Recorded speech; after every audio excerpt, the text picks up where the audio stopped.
Kakbhushundi was always punctual, and so was his audience.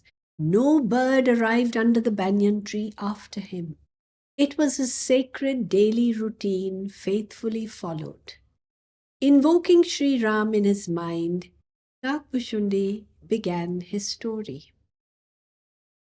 Ram, Sita, and Lakshman, he said, accompanied by Sumantra, the king's minister, reached Shringaverpur on the banks of the holy Ganga. Shringaverpur was where Nishad Raj, the king of the Nishadas, a forest-dwelling tribe, lived. Ram had met and befriended Nishad Raj when he had passed this way with Rishi Vishwamitra several years ago. As soon as news of Ram's arrival reached him, Nishad Raj gathered his friends and relatives and hurried to meet him. When he learnt of what had befallen Ram and why he could not enter any village or town, Nishad Raj prepared a comfortable resting place for his visitors under an Ashok tree in the forest. He offered them the choicest fruit and fresh water in bowls made of dry leaves. He directed his men to spread out over a large area and keep vigil from a distance to ensure that no wild animals or unwanted persons intruded into the area at night. The next morning, Ram took some sap from the banyan tree, and with that he matted his hair. This was in compliance with instructions from Kaikeyi. Instead of a bejeweled crown, he now wore a crown of matted hair. Lakshman, of course, followed suit. In this way, Ram ensured that his father and mother Kaikeyi's words were fully obeyed. Ram was showing people that dharma has no compromises. To live by dharma, one often faces many hardships, but if one remains steadfast in dharma, true happiness, lasting happiness, is ultimately attained. There was a low, fluttering sound as the birds rattled their tail feathers in appreciation. When Sumantra begged Sri Ram to return with him, continued Kakbhushundi, Ram explained that personal happiness or the happiness of another was not important when one followed dharma. What was important was to do the right thing. When Sri Ram left Ayodhya, he knew that he would have to bear hardship. He also foresaw that Raja Dashrath might pass away, yet he chose to fulfill his dharma.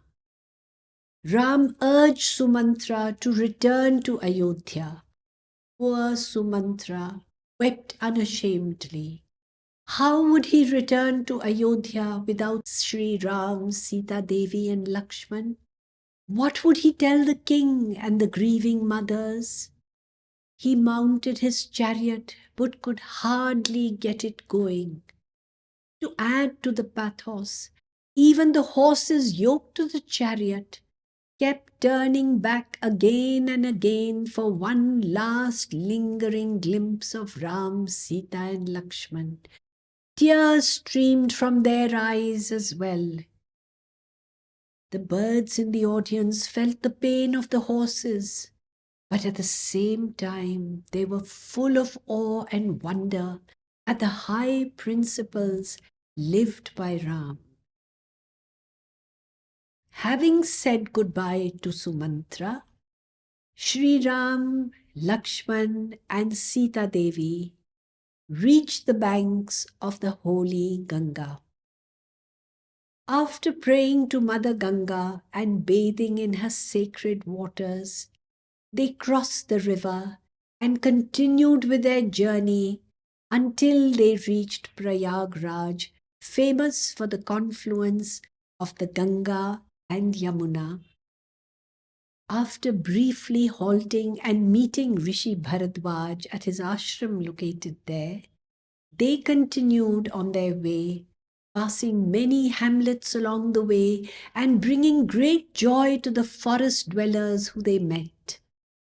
Then, crossing the deep blue waters of the Yamuna, they arrived at the ashram of Rishi Valmiki, a contemporary of Sri Ram.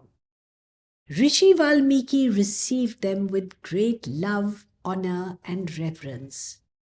The Rishi made it clear that he was fully aware of the fact that Ram was the Lord of the whole universe and that Sita was his Maya power, through whom the Lord creates, sustains, and dissolves the world. Ram asked Rishi Valmiki to point out a dwelling place for him in the forest. But instead, Rishi Valmiki used many metaphors to suggest that Ram should live in the hearts of his devotees. Here Kapushundi paused and asked his audience, "Who do you think is a devotee?" "One who keeps listening to the story," volunteered the perky parrot. "One who feels great love for Sri Ram," added the lively tailor bird. "Yes, these are both apt descriptions of a devotee, but there are some more characteristics too," said Kapushundi. A devotee is one who not only loves listening to the stories of Bhagwan, but whose eyes also thirst for the sight of Bhagwan, whose tongue sings his glories, and who eats food prepared while remembering Bhagwan and after first offering it to him. The devotee is one who worships and serves Bhagwan, seeing him in all beings.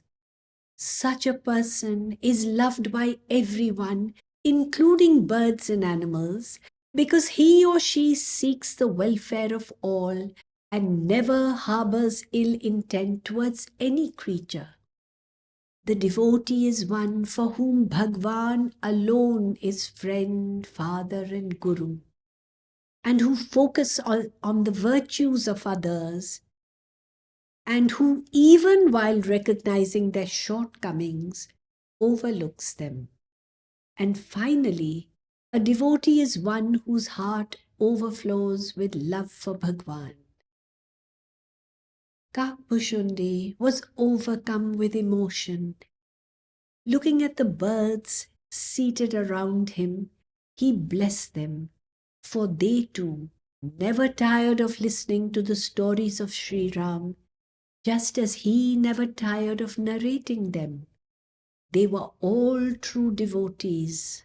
For them, bhakti was not a daily affair of 5 or 10 minutes. It was the total engagement of all their senses and mind in listening to the glories of Sri Ram, of thinking about him, remembering him, and trying to be like him. Then, coming back to his story, Kapushundi said that Sri Ram patiently listened to what Rishi Valmiki had to say, but then pointed out that what he needed was a physical place to say. It was then that the Rishi directed him to settle on the Chitrakoot hill. It was now time to conclude the storytelling session, for it was fast becoming dark.